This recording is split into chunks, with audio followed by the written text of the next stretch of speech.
Sejalan dengan pertumbuhan ekonomi dalam negeri yang semakin membaik, prestasi Presiden Yudhoyono menuai banyak apresiasi di tingkat dunia.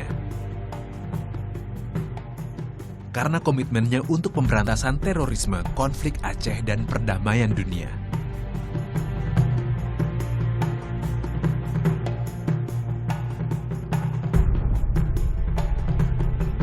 Indonesia is resolutely battling deforestation and land degradation. For this purpose, I have among others established the reducing emissions from deforestation and REDD+ management, which will improving. I am pleased to mention that cooperation with the government of Norway, we can deliver the emission reduction and increase welfare for the local people in our forest area. Terlibatan ini dalam regional dan nasional. Ya. Kita misalnya tahu bagaimana Presiden SBY mampu meredam konflik di Laut Tiongkok Selatan. Ya, ketika kemudian juga meredam ketegangan antara Amerika Serikat dengan Cina, misalnya seperti itu. Lalu beliau aktif ketika ada debat umum di Majelis Umum PBB. Beliau hadir, ya, menyampaikan pandangan-pandangan Indonesia. Bahkan beliau juga dijadikan expert kalau saya tidak salah dengan Perdana Menteri Inggris, ya, dan kalau nggak salah itu Perdana Menteri dari Liberia dan lain sebagainya, ya. Itu legacy yang ditinggalkan oleh Pak SBY, ya, sesuatu yang memang harus diakui karena memang masyarakat internasional juga mengakui apa yang sudah dicapai oleh Pak SBY.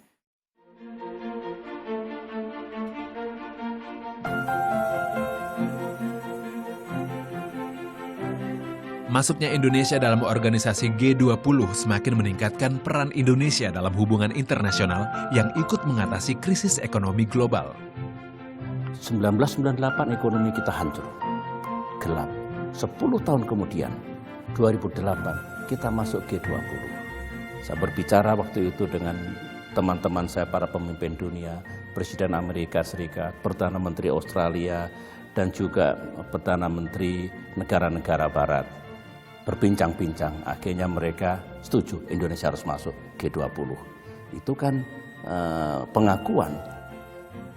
Tak hanya itu, kumpulan 20 negara dengan volume ekonomi terbesar di dunia ini juga merencanakan pertumbuhan ekonomi berkelanjutan.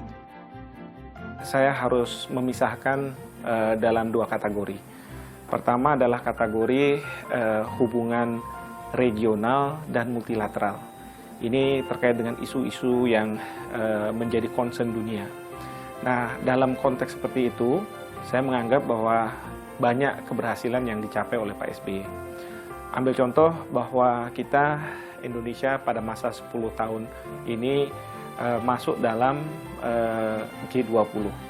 Lalu Pak SBY juga berhasil untuk menyelenggarakan kegiatan APEC, lalu kemudian juga ASEAN dan ASEAN Plus, ya, dan banyak lagi.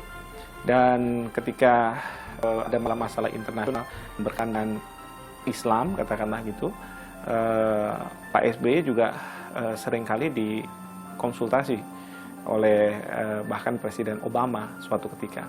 Nah, ini merupakan suatu capaian yang tidak bisa dipungkiri, dan ini sesuai dengan kebijakan luar negeri beliau yang menerjemahkan bebas aktif itu sebagai 1,000 friends, 0 enemies.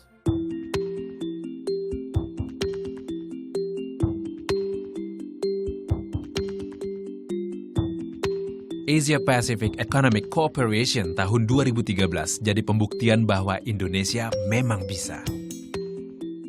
Presiden SBY meyakinkan bahwa APEC memiliki peran penting bagi pertumbuhan ekonomi global.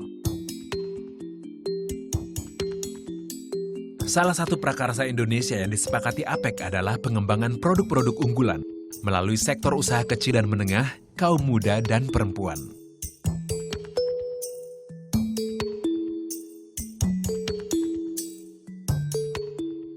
We all need to do our part to prevent protectionist policies and continue on our path of trade liberalization in ways that uplift the well-being of all our citizens.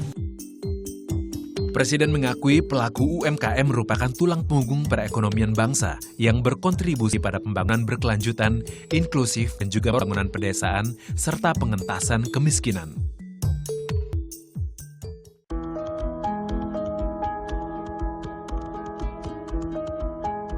Perintah konstitusi untuk ikut menjaga perdamaian dunia pun diakui dunia. Sekjen PBB Ban Ki-moon melihat SBY sebagai sosok pemimpin yang berkontribusi dalam peacekeeping force.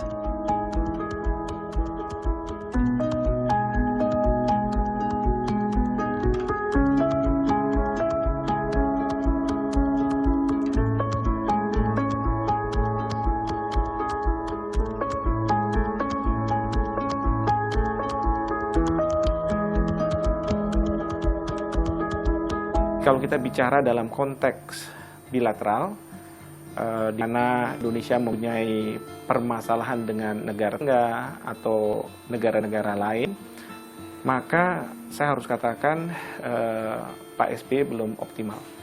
Banyak hal yang bisa dilakukan, dan seringkali penanganan masalah-masalah bilateral ini menjadi sumber kekecewaan dari publik di Indonesia. Bahkan terkesan Pak SBY lebih mementingkan hubungan baik daripada concern dari masyarakat. Ada beberapa contoh. Pertama, mengenai masalah di perbatasan atau masalah batas laut.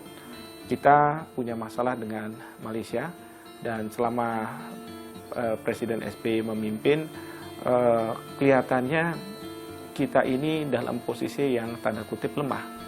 Ya, bahkan baru-baru ini terkait dengan mercusuar yang dibangun oleh Malaysia tapi belum jadi, itu sudah disepakati bahwa itu harus dibongkar. Tetapi sampai dengan hari ini Malaysia masih belum mau melakukan pembongkaran. Seharusnya Presiden SBY bisa lebih tegas.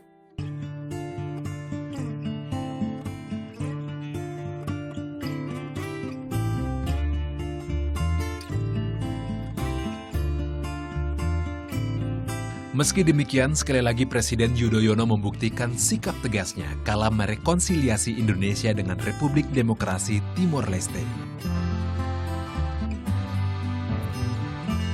Dalam kunjungan terakhirnya, SBY beserta sejumlah Menteri Kabinet Indonesia Bersatu Jilid 2 melakukan pertemuan bilateral dengan Perdana Menteri Timor Leste Sanana Gusmao. Kedua negara dengan kesamaan budaya ini sepakat untuk meningkatkan dan menguatkan kerjasama yang telah dibentuk tahun 2002 silam.